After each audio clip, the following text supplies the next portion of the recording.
आपके सामने स्क्रीन पे कुछ नाम दिख रहे हैं। आप देख करके बता सकते हैं कि इन वैज्ञानिक नामों में से कौन सा नाम सही है, कौन सा ऑप्शन करेक्ट है। ये सभी वैज्ञानिक नाम हैं आम के, मैंगो। आपको इनमें से बताना है कि कौन सा नाम सही है, पहला, दूसरा, तीसरा, चौथा, पांचवा, जो भी। सही तरीके से वैज्ञानिक नाम लिखे जाएं और सही तरीके से वैज्ञानिक नाम प्रिंट किए जाएं, उनका इस्तेमाल हो, इसके लिए कुछ नियम बनाए गए हैं। तो hello and welcome to biology. पिछले वीडियो में हमने देखा कि वैज्ञानिक नामों की क्या आवश्यकता है, ICVN क्या है, ICZN क्या है।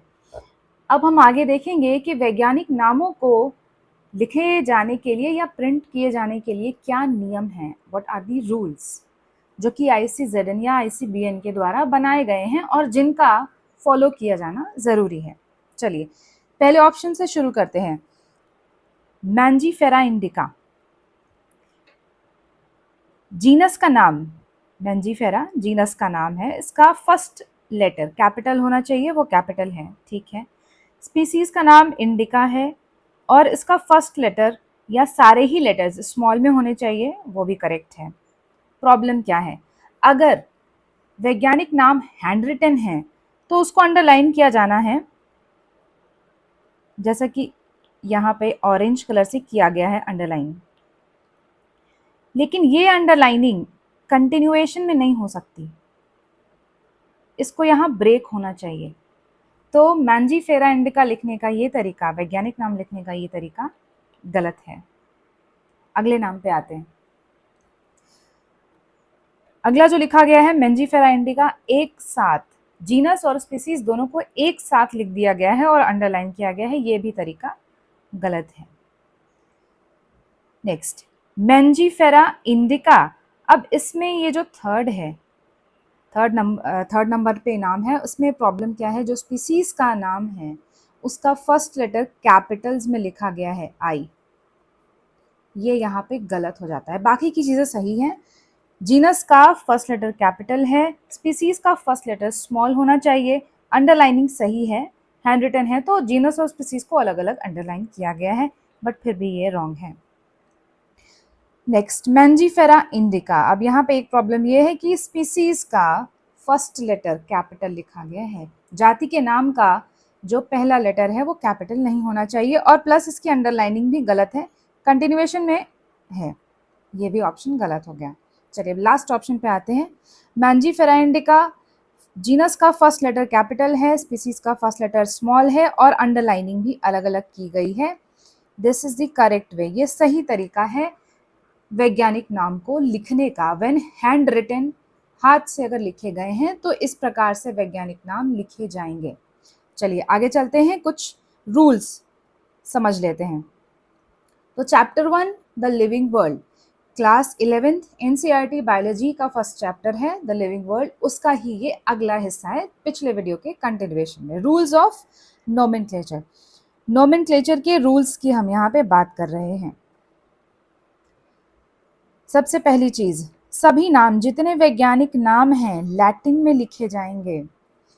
किसी भी भाषा के वैज्ञानिक ने नाम दिया हो, कोई फर्क नहीं पड़ता, वैज्ञानिक नाम होने कैसे चाहिए, लैटिन में होने चाहिए, irrespective of origin. Irrespective of origin का अर्थ यही है कि उनकी उत्पत्ति कहीं की भी हुई हो, उससे फर्क नहीं पड़ता, उनको लिखे जाने की भाषा क्या होगी, लैटिन होगी। Names are written in italics, ठीक, ये किसके लिए है, हैंड रिटन की बात नहीं है, ये प्रिंटिंग की बात है। When names are written, book में लिखे गए हैं, किसी पब्लिश हुए पेपर में लिखे गए हैं, तो वो इटैलिक्स में होने चाहिए। इटैलिक्स यानी तिरछे लिखे होने चाहिए, फॉन्ट ऐसे तिरछा होता है। When hand written should be underline, अगर हाथ से लिखे गए हैं तो उनको अंडरलाइन किया जाएगा। फर्स्ट वर्ड यानी कि जीनस का नाम, जो पहला शब्द है वो जीनस का नाम है, उसको कैपिटल लेटर से शुरू होना है। First word should start with a capital letter. जैसे कि हमने अभी मैंजीफेरा इंडिका के उदाहरण में देखा। सेकेंड वर्ड यानी स्पीसीज का नाम, इसको कैसे शुरू होना चाहिए? स्मॉल लेटर से स्टार्ट होना चाहिए और उसके साथ साथ इसके सभी लेटर्स स्मॉल लेटर्स होने चाहिए, लोअर केस में लिखा जाएगा।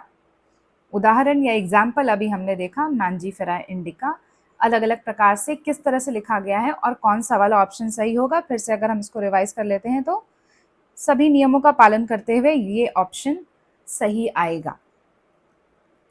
आई होप वैज्ञानिक नामों को लिखने के क्या नियम हैं, कैसे लिखा जाना चाहिए, प्रिंटिंग में क्या नियम होने चाहिए, ये आपको अभी क्लियर हो गया होगा। इसमें कोई परेशानी की बात नहीं होगी।